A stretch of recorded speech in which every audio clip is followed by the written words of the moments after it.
Салам достор, Кыргыз Дамдары каналына кош келипсиздер. Достор, биз сиздер менен бүгүн аябай даамдуу, аябай бат жасалуучу макарондон тамак жасайбыз. Эгерде кызык болсо, анда видеонун аягына чейин мени менен чогуу болуңуздар. Биз биринчи майды кызытып, этти жакшылап куруп алабыз. Этти тазараак курушубуз керек. Пиязды салып, пиязды дагы куруп алдым. Сабиз менен чеснокту да салабыз.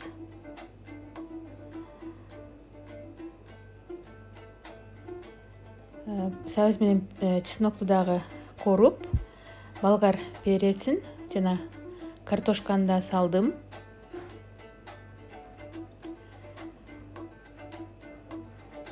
Жакшылап коруп алдым.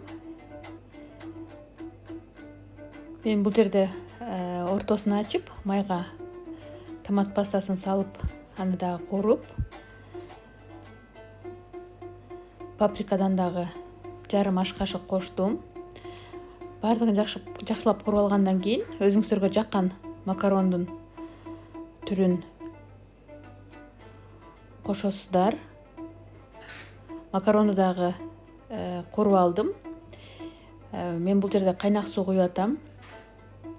Кайнак суу куюп, суусу тартылганга чейин кайнатабыз.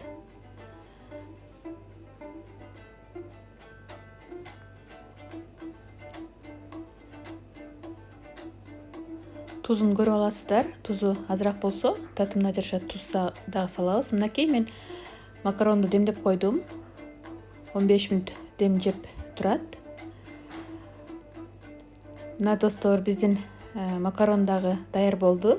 Аябай бат жасалат, аябай даамдуу болот.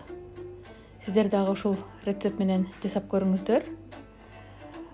Өлчөмдөрүн өзүңүздөргө жараша, адам санына жараша жасасаңыздар болот. Жакшылап аралаштырып алып, эми идишке салып баштайбыз. Мына өзүңүздөр көрүп тургандай аябай аппетиттүү болду. Мен бул жерде уйдун этин иштеттим. Мына достор, өзүңүздөр каалаган салаттар менен жесеңиздер болот. Видеонун аягына чейин болуп, мени менен чогуу болгонуңуздар үчүн чоң рахмат. Кийинки видеолорго чейин аманчылыкта, тынччылыкта болуңуздар. Комментарий жазып, лайк басканды унутпаңыздар.